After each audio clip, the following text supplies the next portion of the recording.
pessoal, hoje é quarta-feira, dia 22 de abril de 2020, pós-feriadão, e a gente está aqui para discutir mais um CM Watch com vocês, explicar o que você precisa saber para o resto da sua semana, que também está sendo bem curtinho, né? Esse aqui vai ser um pouquinho mais longo, a gente vai fazer um apanhado das notícias mais importantes de ontem e segunda-feira, para deixar você atualizado de tudo que aconteceu, tá? A primeira coisa que a gente tem para comentar é que empresas de telecomunicação deverão repassar os dados dos clientes ao IBGE.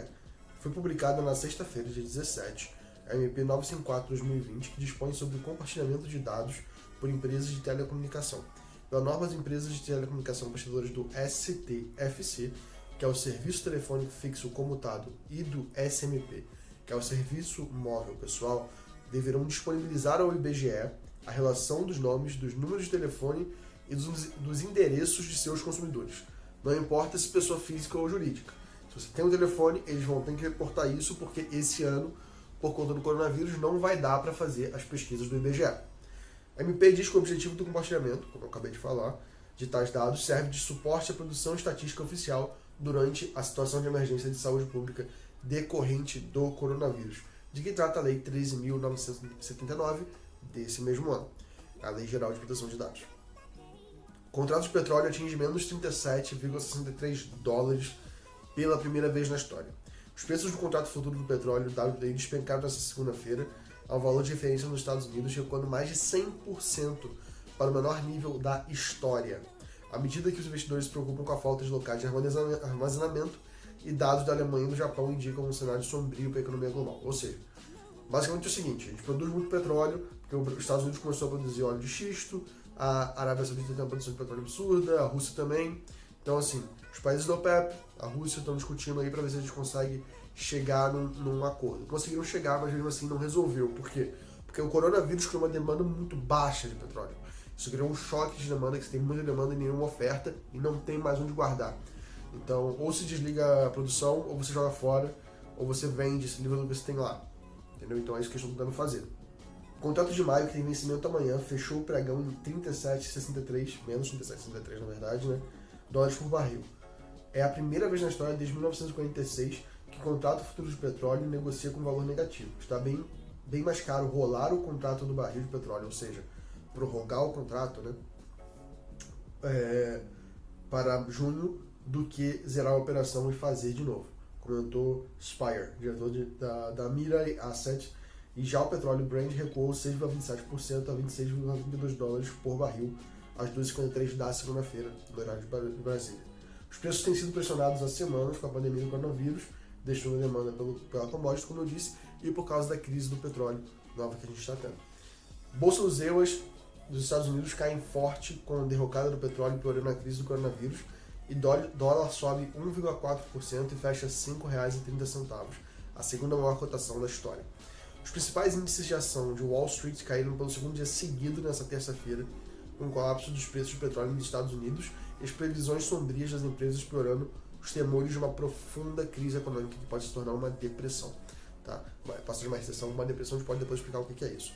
Só pra gente estar alinhado, ontem foi feriado no Brasil, mas não foi feriado no resto do mundo, né? Porque o brasileiro adora um feriadinho e tal, a gente tem um monte de feriado.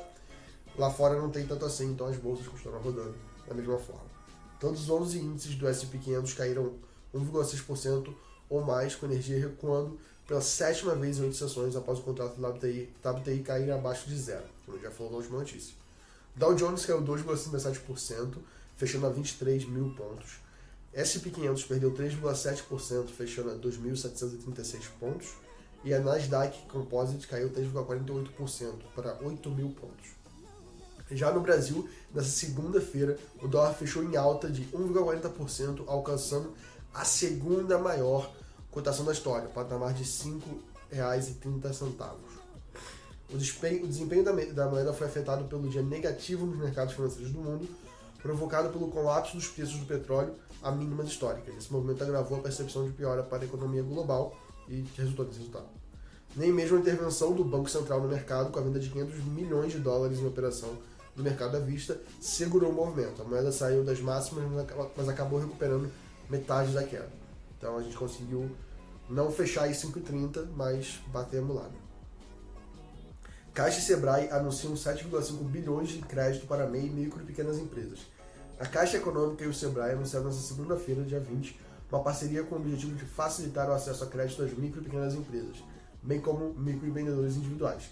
A expectativa é injetar 7,5 bilhões em linhas de crédito, facilitando o setor de micro e pequenas empresas. A parceria utiliza as linhas de crédito disponibilizadas pela Caixa e as garantias complementares serão concedidas pelo Sebrae por meio do Fundo de Aval às Micro e Pequenas Empresas, o FAMP.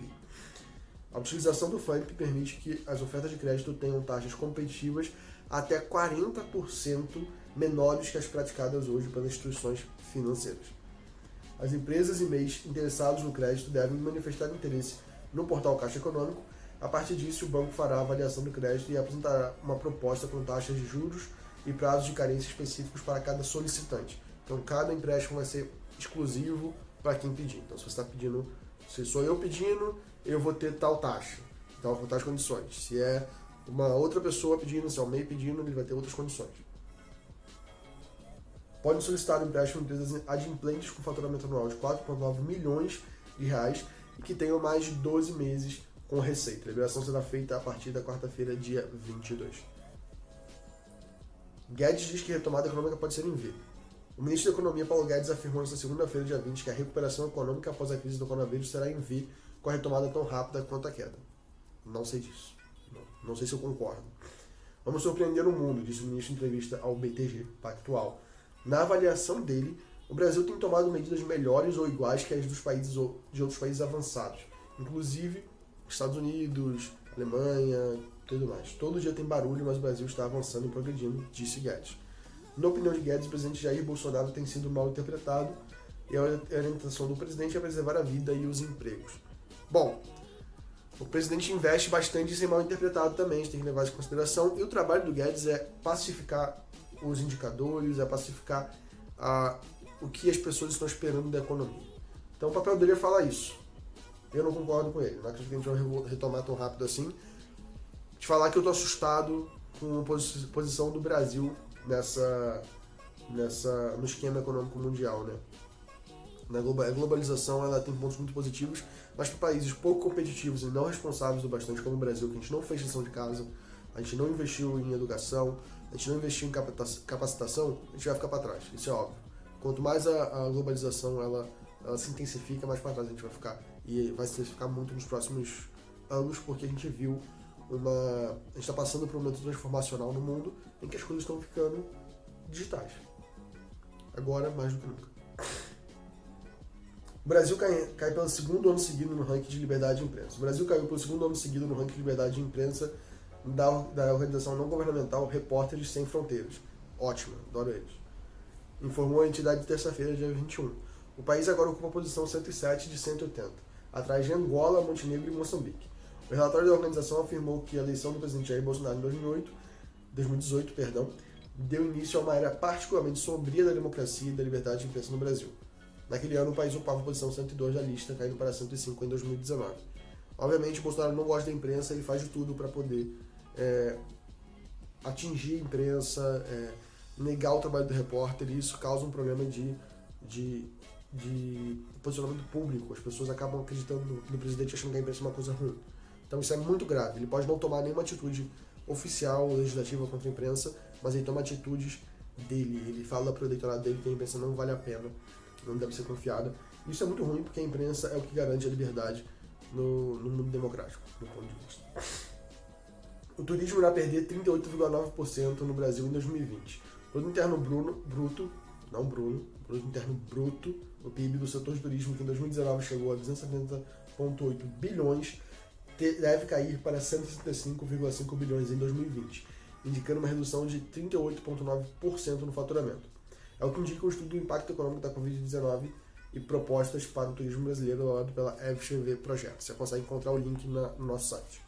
Segundo o levantamento de 2021, os guias com turismo devem alancar 259 bilhões, valor 4,2% inferior ao patamar de 2019. A perda total do setor turístico brasileiro sai de 116,7 bilhões no biênio 2020-2021. Isso é muito grave, porque a gente acaba perdendo mais ainda empregos, né? E o Brasil já não é um ponto turístico muito forte, a gente poderia ser mais, a gente não aproveita isso. Com a crise a gente acabou deixando mais de lado ainda. Pessoal, essas foram notícias de hoje e ontem, tá? Fez esse compiladão aqui com bastante coisa pra gente poder conversar. Amanhã a gente tem outro semi-watch e eu vejo vocês lá, tá bom? Até amanhã de manhã. Tchau, tchau.